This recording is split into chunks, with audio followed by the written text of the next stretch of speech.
In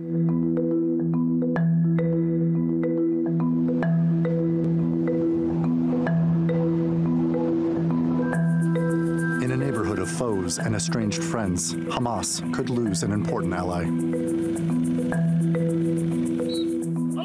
The group governing the Gaza Strip has been drawn into the diplomatic dust-up unfolding in the Gulf.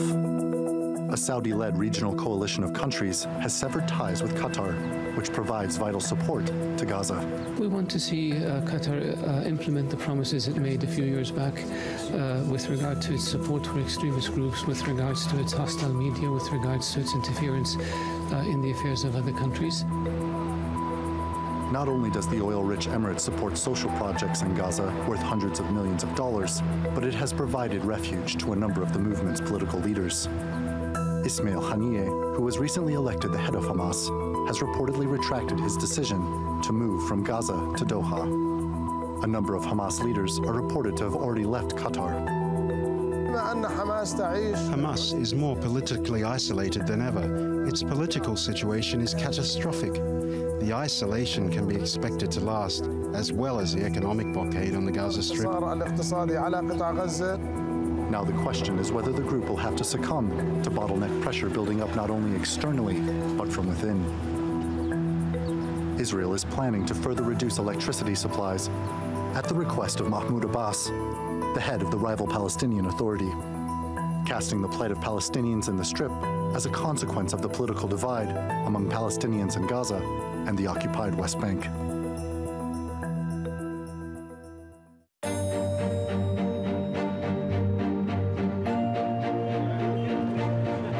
Last month, Hamas unveiled its first updated charter since its original founding document in 1988. Many saw it as an attempt to slightly rebrand the group because it softened its language, distinguishing the state of Israel from its people. Some observers specifically point to its description of a Palestinian state, with borders existing on the eve of the Six-Day War in 1967. But Hamas's outgoing political leader, who resides in Doha, told our presenter Imran Garda in a special interview that the movement is holding fast to its political ideals. Hamas is making choices and is trying new things, but remains committed to dealing with the conflict from a strategic point of view that fulfills its natural principles. The group has renewed its founding document at a time when its future is uncertain. For now, Hamas has Qatar's continued support. But with so much political turmoil plaguing its strongest ally, will Hamas find itself a movement as confined and isolated as its people? Randolph Nogel, The Newsmakers. Well, to discuss this, I'm joined by the director of the Institute of Gulf Affairs, Ali Al-Ahmed from Washington, D.C., from Riyadh, Saudi and Gulf Affairs expert, Mohammed Al-Qubayban, and Marwan Kablan. He's the Director of Policy Analysis at the Doha Institute. Gentlemen, thank you very much for joining us. Ali Al-Ahmed, let me begin with you. The GCC countries, led mainly by Saudi Arabia, are squeezing Qatar, and this might be bad for Hamas. Is it going to be bad for Hamas? It is bad for Hamas. Hamas made a huge mistake by basically limiting its options to Qatar only.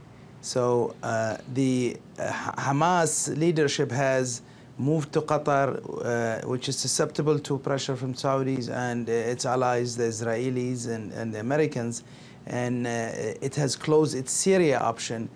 So really, Hamas is now in the worst condition since its foundation in terms of its position, because after Qatar, where do they go? They don't have Syria, they don't have Iran, and probably they'll go back to Lebanon, but with Iranian control and influence. Yeah, they could be a big Iranian question here, and we'll explore some of it if we have time later on. Marwan, what is the likelihood of the Qataris kicking out Hamas due to the pressure imposed on it by the other GCC countries? I think the question here is not about the likelihood. I think it's about whether this is wise or not. In my opinion, asking Qatar to expel the leaders of Hamas would be quite unwise, because as your previous guest said, Hamas has no other place to go. In fact, there is no place in the Arab world actually to take Hamas. Syria is no longer a place that can be thought of. Lebanon is not an option. Jordan has expelled Hamas a few years ago. So I think the only place that would actually host Hamas and would very much actually like to host Hamas is Iran. Is this wise actually to leave Hamas, to go back to the lap of the Iranians? If the Syrian revolution actually did something good for Saudi Arabia and the other Arab states actually was taking Hamas out of the lap of the Iranians, because Iran was using Hamas, in fact, in order to cover its sectarian agenda by saying, look, we are not sectarian. In fact, we are having Sunni allies in our axis of resistance, and that ally is in fact Hamas. Now, if you force Hamas to go back to Iran, I think you will be handing Iran, I mean, a very important gift that I believe the Iranian will be dying actually in order to have it. Okay, Mohammed Al-Qubayban, why is Saudi Arabia pushing Hamas into the hands of Iran and giving them a gift, as Marwan puts it? Not true, sir. This is not true. Now, let's not take it as simple as they were discussing it. You know, it's deeper than that. We knew the Saudis, how much they were supporting, and I'm not going to talk about the history of the Saudi support toward Hamas. But Hamas has, unfortunately, a serious problem of not reading the change of the dramatic change strategy in the region.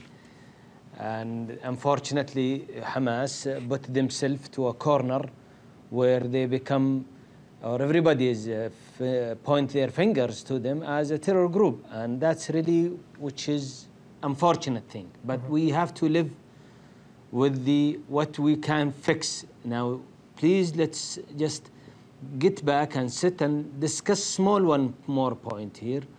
Now, if you're talking about Hamas, that they are neglected by all the GCC countries, or as my colleagues here talking about that they may go to Iran, I'm telling you, sir, who drove them to be in this situation is Iran themselves. Iran, as you knew, they're playing in a two role, trying to support the Shia sects in the peninsula, and now they are using the tone or the music tone by clearing the Jerusalem or supporting the Palestine case.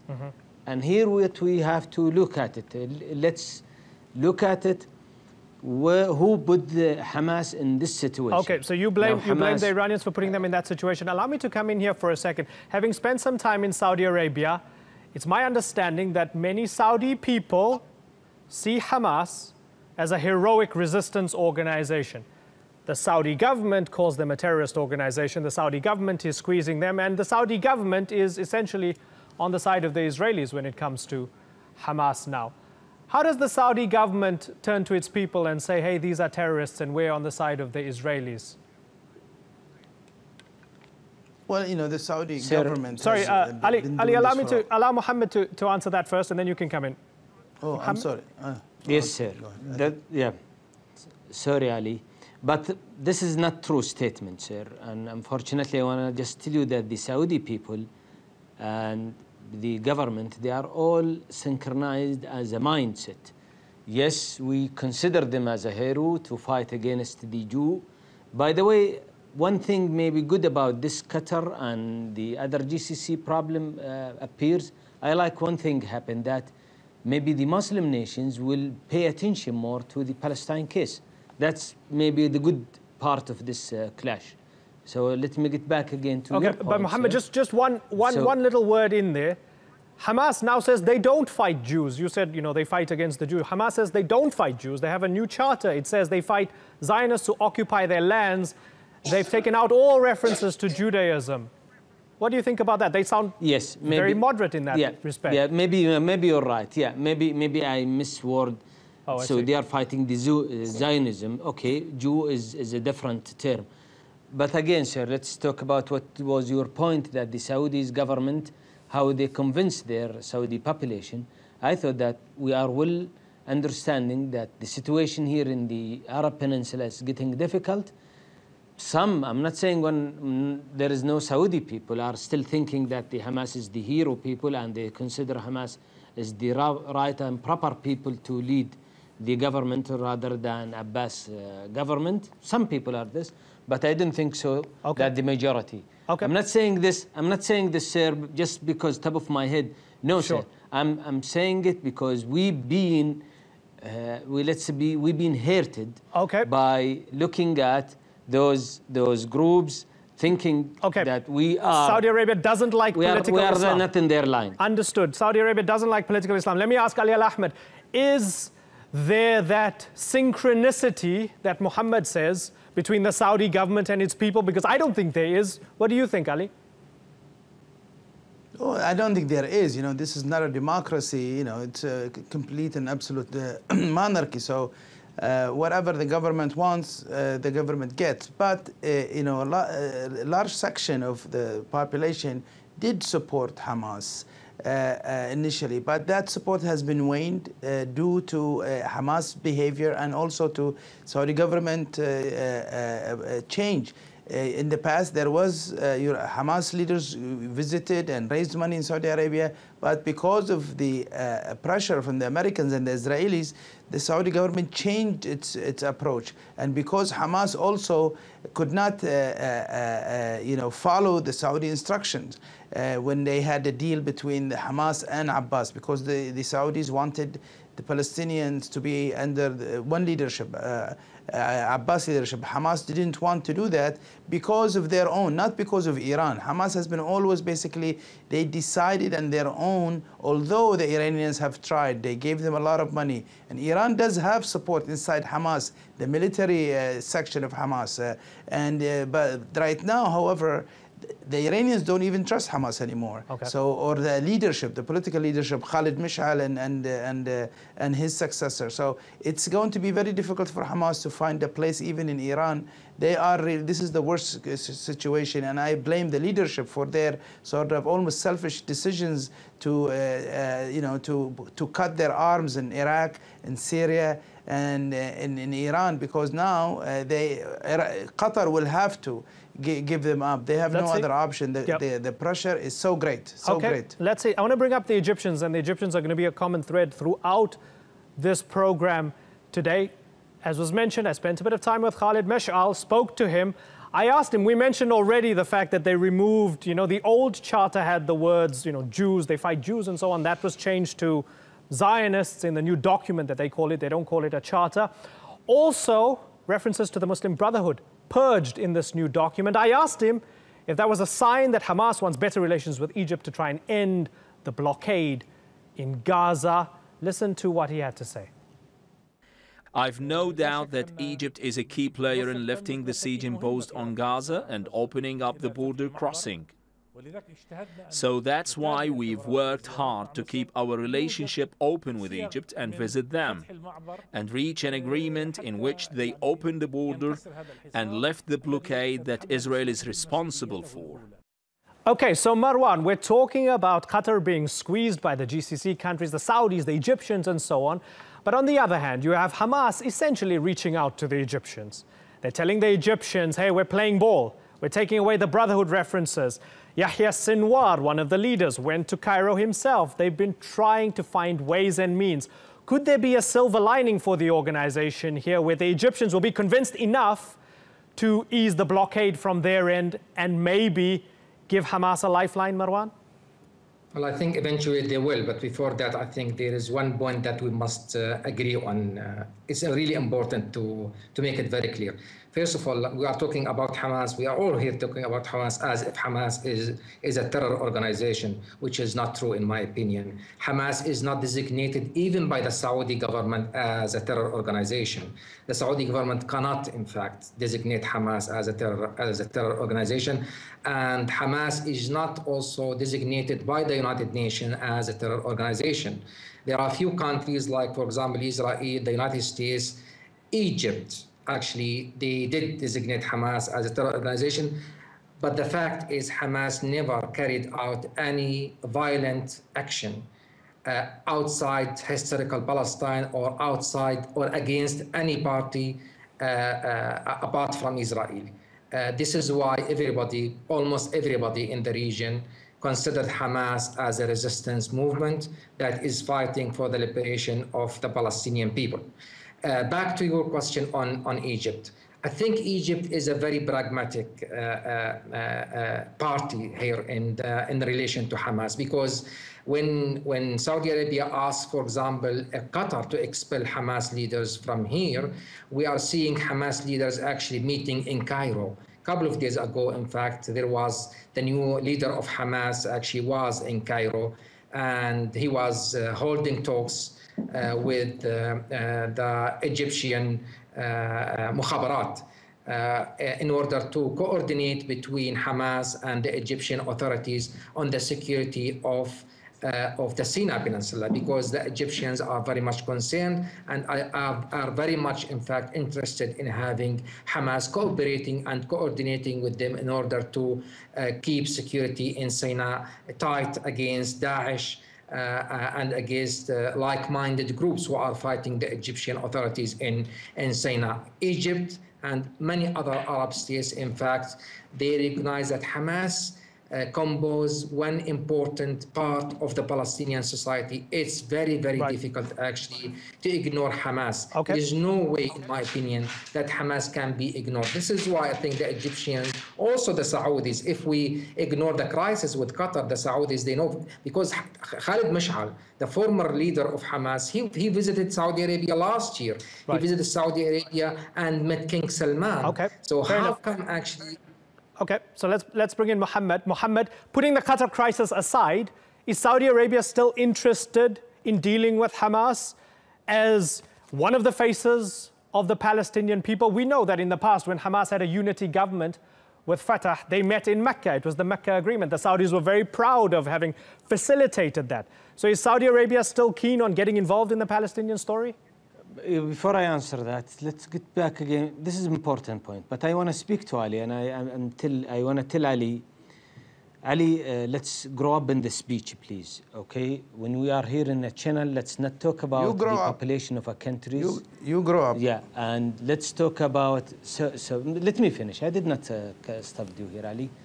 But let's talk about the population in a proper way. Let's not speak that and not in a proper way that the Saudi governments are follower to countries. No. We are here discussing Hamas problems. If you have any problem with the Saudis, you and I, let's go back again and sit in any cafe and we will discuss how much as you like. And getting again back a bit about Hamas point, sir. Hamas, sure, the situation is getting real difficult. The Qataris supporting, with the support of those, let's say, regimes or groups, cause the problem. Why the Saudis lately, Mr. Al-Jubair was talking about Hamas group will be considered as a terror group. I agree with Marwan that the Saudis not yet says that the Hamas is a terror group, but it is in the process of saying it due to the funding was reached to the Hamas group to wrong people, and they misuse the money of supporting other terror group, so they will drive the group, let's say, it will drive Hamas troop or Hamas group toward the danger zone. So here is a warning coming out from Mr. Al-Jubair. A few days ago, he was talking about the Qataris are doing so-and-so toward the Hamas. That's one heads up for the leaders in Hamas. Saudi people, of course, they are looking for the Palestine case, Hamas or either Mr. Abbas troop, that they become one union. And you just mentioned, sir, in 2007, when King Abdullah, I thought that he get with them back in the Holy Kaaba and set them together that please solve your problems. As King Abdullah, God bless him, inshallah, his habits, let's get the house again, one house, and fix it. Let's talk, because our opponents or our competitors out there, or let's say our who's we are speaking with, if they see the house, and this is standard, too many people are speaking, of course they will be happy. They will say, get yourself together. And that's what was King Abdullah trying to do. And now these days, these few days, or the crisis with Qatar, Unfortunately, it's a real difficult. I don't feel happy, but sometimes I don't feel happy about it. But sometimes, sir, should be a painful decisions. Now, okay, let's see what the Qataris do. I'm sorry, sir. I apologize, but I really have to move on. We've dedicated a lot of time to the segment. Unfortunately, all good things must come to an end. Ali Al-Ahmed, Mohammed Al-Qubayban, and Marwan Kabalan, thank you very much for joining us. Yes.